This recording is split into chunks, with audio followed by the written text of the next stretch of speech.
700 days. December 11th, 2020, I uploaded my first episode of this build to YouTube, and in that time, some 130,000 of you guys have decided you like this build enough to follow along through 140, maybe even 150 episodes. And today, I am so stoked to show you what those 2 years of hard work has made. But for those of you that are worried that this is where this series comes to an end, you're dead wrong, I promise you that. This is the beginning of a new chapter. This is where the fun begins, because now we've got to get this car to the dyno, we've got to get this car to the track, we've got to shake it down, we've got to make revisions, improvements, and changes, and we got to fix all the things I don't even know that I have messed up yet. There's a lot of stuff yet to do. But with that said, I know you're here, you want to see the car, I'm excited to show it to you. I'm very proud of the outcome, and I hope you guys are too, because this car wouldn't exist without all of you that tune in week after week. It's as much your car as it is mine. This is the 244 GTK. For those of you that have watched every episode of this build so far, you've contributed more than 30 hours of your life towards watching this build come together. And it's a build that I haven't undertaken by myself, but alongside you. For 2 years, we have chipped away at this build, slowly crossing things off the list. And when I began filming this episode, the list was shorter than ever. So let's take one final look at what remains. When the last episode concluded, there were just 9 days remaining until SEMA began. And as with every episode of this build series, you guys have seen it in real time. When an episode goes live, you're seeing the previous day's progress every time. I've touted how close we are to the finish line, but for those that saw the last episode, and especially for those that know what goes into a build, you know just how far away that finish line truly is. With the goal of having a finished car, one that runs, drives, and is truly complete, and only 9 days to pull it off, the list of things to finish was actually insane. I won't read them all out for you, but I did take the time to transcribe my notebook into a checklist on the screen. Each of these line items was something I deemed truly necessary to have a finished car. At the rate we've been working, this was probably 6 months worth of work and episodes, so something had to give. There was no possible way to record every detail of the final assembly and still get it done in time, so I set the camera down and got to work.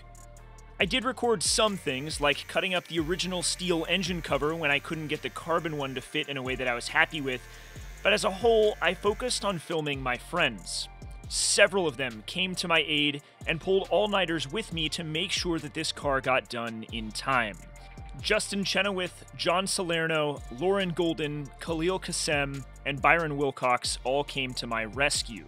I want to be abundantly clear that I never would have gotten this car to drive into SEMA under its own power if it hadn't have been for them. With only about 8 hours of sleep across the 5 nights before SEMA, these guys put their bodies through the ringer to get my car done, and I'm grateful for it. But with all of our work out of the way, there's still one job that the boys and I are certainly incapable of: a full color chain. There's an elephant in the room to address. Some of you guys are wondering, when did this car become white? What happened to the promises of yellow? We'll get to the why here in a moment, but first let's talk about the how. With just 2 days to pull this off, I had to turn to my friends at All City Wraps here in Costa Mesa. They came into the shop with a team of 4 and put together what might be the most impressive wrap job I have ever seen. For anybody that saw this car at SEMA, they'll vouch. There's not a hint of yellow anywhere on this car. As the same crew of folks that wrapped my previous E28 race car, I knew they would turn out something special, but this I was entirely unprepared for. But why did I change to white as opposed to the yellow we're all so familiar with? Well, for one, I wanted something to bookend a sense of completion, something to transform the car entirely to showcase just how much we've accomplished. I also initially wanted a white 308 when I was hunting, and I wanted to give a nod to Honda's championship white as well. But rest assured, when the time does come for paint, we will be going with yellow. It'll just be later down the line.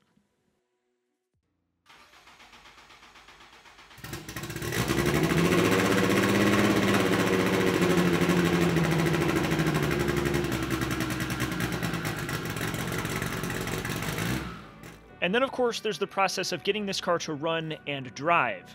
I called upon my friend Andrew Molina from Animal Auto and Haltech to come out and work his magic. He spent Friday afternoon before SEMA going through all of the car's systems to make sure everything was working properly. While there is still a need for a major tune on the car, this baseline will at least get us mobile and give us the ability to drive into the convention center. With his work finished, we worked through the night both on Saturday night and Sunday night, eventually landing us right here. All right, it is 3:45 in the morning, and it's time to head to SEMA.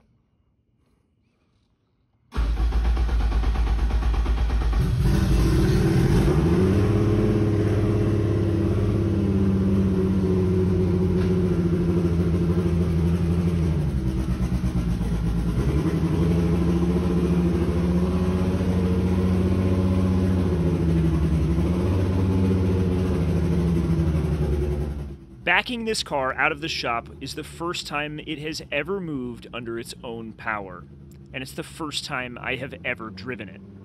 It's hard to call this moment a first drive, but needless to say, this moment was truly special.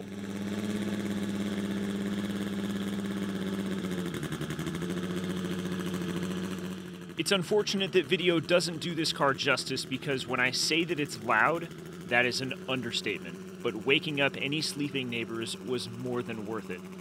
The high that a moment like this provides is something I will be chasing for the rest of my life.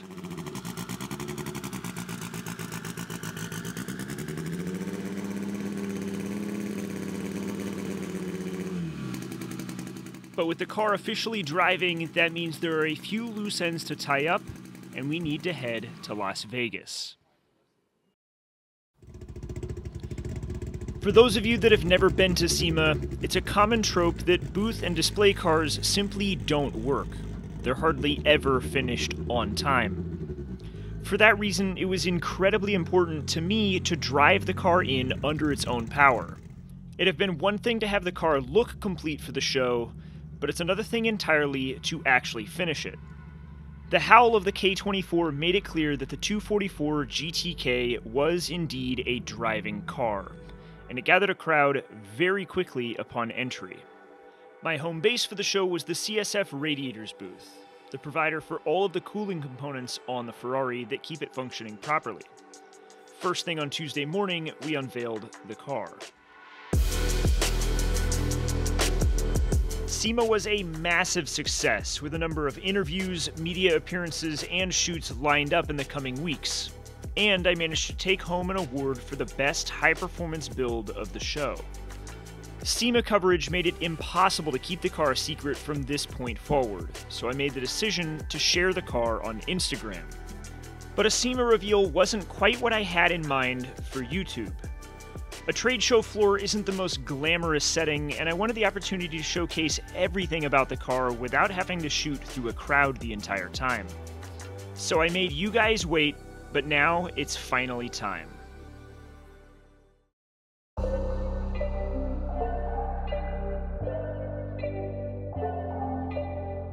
So you tell me, was the wait worth it? Because this feels like a much better place to share this car. We've labored for 2 years in order to put together a car that could be considered finished in some fashion, and in the last week or so, literally everything came together at once. Now, chances are most of you are familiar with all of the inner workings of this car, but for those that aren't, let's take a look under the hood. What makes this Ferrari unlike any other is the fact that it's powered by a Honda K24. It was built by 4-piston racing as a KT1000 crate engine capable of withstanding 1,200 horsepower at the crank. I could carry on all day about why I chose this engine, but I've covered it in countless previous episodes, so let's talk about the parts. On the front side of the engine, we have a beautiful carbon fiber Prackworks intake manifold paired with an 80mm Bosch drive-by-wire throttle body. Air is fed to that throttle body through a CSF water-to-air intercooler core paired with custom tanks we made many moons ago. A water-to-air intercooler setup allows us to maximize efficiency for this small engine package. Underneath the intercooler is a Quaife sequential gearbox, which unfortunately we can't see, but we will cover it more in future episodes. On the back side of the engine, we have my first ever TIG welding project, a custom tubular turbo manifold. We built this with wastegate priority to keep boost creep at a minimum, and we've got a TurboSmart wastegate controlling that boost. Boost is generated by a Garrett G42-1200 compact turbo, and if you look closely, you can see it peeking through the back of the car. Powering the 244 GTK is a Haltech Nexus R5 ECU and a PD16 PDM. Running these in tandem gives us some amazing capabilities I'm excited to show you in future episodes. The hero of this build that lurks in the shadows is Rywire Motorsport Electronics, who stepped up and built a one-off engine and chassis harness for this car. Ryan also lent his extensive Honda expertise, helping to spec things like GTR coils, our fuel injectors, and all of the sensors that provide the data we need in order to make massive amounts of power. That is at least the 1,000-foot view of the engine. But if you've been watching this series, you already know all about it, and if you don't, there are countless episodes that can catch you up to speed. Instead, let's take a step back and look at all of the things that are new on the Ferrari, things that have yet to be finished in any previous episode. I'd like to start with the Aero package, built one-off for this car by RS Future. It's one of the most controversial aspects of this build, but I happen to think that it absolutely makes it. At the back, towering over the car, we have our full-width wing, and tucked underneath the tail end, we now have a diffuser. As with the rest of the Aero, both of these components are built from 100% carbon fiber. The splitter at the front of the car is also finally installed, and it's been paired with carbon end plates. There's also a piece that bridges the splitter to the front bumper, which was the last piece made before SEMA. Last but not least are the carbon side skirts, which bridge the front and rear fender flares. They complete the Aero package as a whole, and I love the way that they look. But I'm even more eager to find out how the Aero package performs. With the door open, you can see just how thorough the WrapWorks wrap is. There's not a hint of yellow to be found. You can also see our new suede door cards, which were made using the originals, stripped down and then recovered. They pair beautifully with the otherwise Spartan interior, and I couldn't be happier with how the inside of this car came out. It is perhaps one of my favorite aspects. I was chasing the simplicity of an F40, and I got it. The interior begins with our Narita dogfight steering wheel, and it's been paired with a Battlecraft quick release which has yet to be released. Lurking behind them is the Haltech IC7 dash, which has been molded perfectly into the binnacle of the original Ferrari dashboard. To the right is our 15-button Haltech CAN control pad, which controls all the systems of the car, and we've got two Sebelt X-Pad full containment seats. The detail most will probably never notice is the custom Perlon felt carpet that we made ourselves back at the beginning of the build. Only now, we've also got a custom center console to finish things out.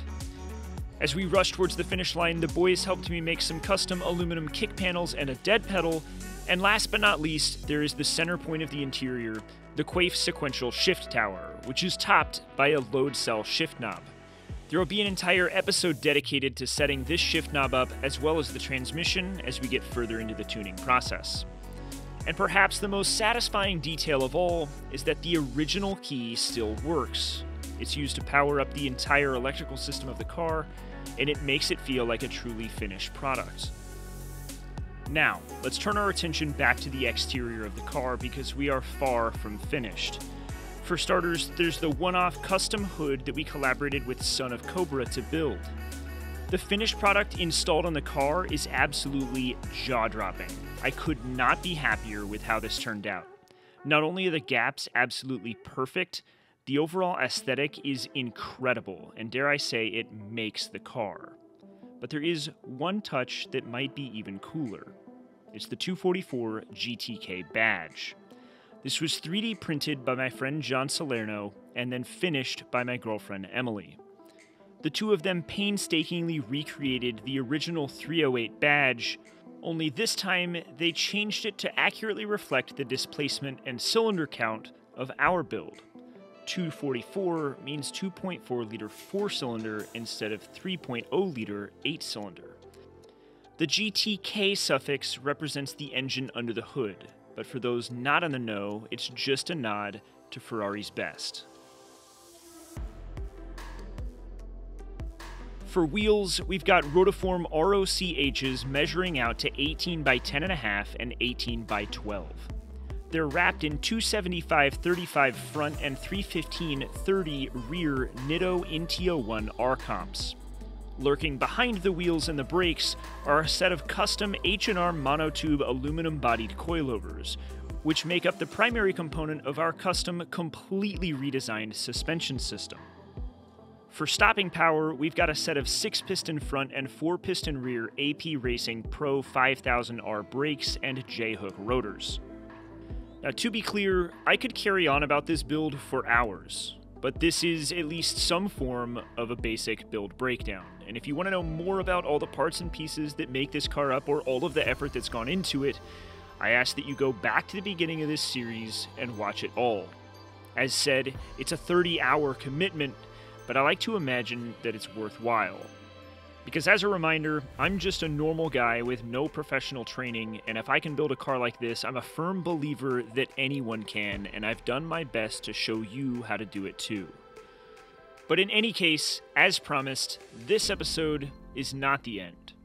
Instead, this is the beginning of a new chapter, and I'm hopeful that you guys are ready for what comes next.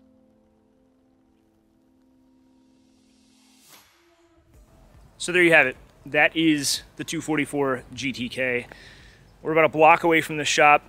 I wanted to run the camera while I drove it over here, but I'm solo. I don't have a way to kind of position the thing in there. And honestly, it just barely made it over here. As said, we are absolute baseline tune.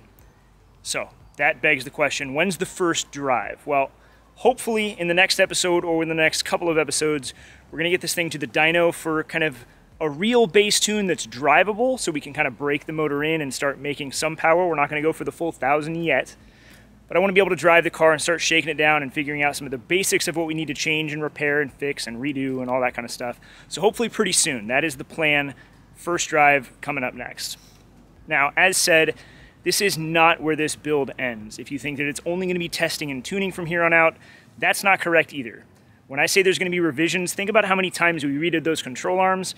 That's a taste of what this build is really gonna be like. There's gonna be a lot of changes, including building an all-new turbo manifold and charge piping setup for this car with a smaller turbo once we hit that 1,000 horsepower mark. There's a lot of fabrication to do, there's a lot of testing, all sorts of stuff.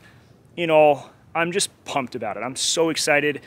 This is a dream come true, and I know some of you guys are probably bummed to not see the car driving around and that kind of stuff. I'm working on it, baby steps here. But for those of you that have been along for the ride for the whole time, thank you a million times over. I couldn't do this without you. I hope you guys subscribe if you're enjoying this build. I want to see you on the next episode. I'll see you next week. Thanks as always. Well, you guys probably know if I can't even think straight. You guys have already seen the car, I think, I would assume. Or at minimum, it's been in the thumbnail. It's like 7 in the morning on Sunday. We've got to leave here in give or take 24 hours.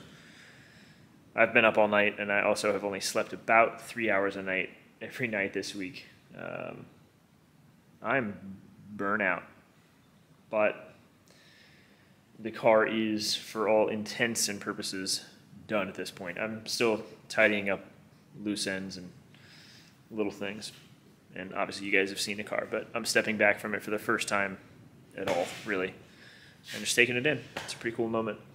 I wish I was less tired to enjoy it, but it was worth it. Back to it.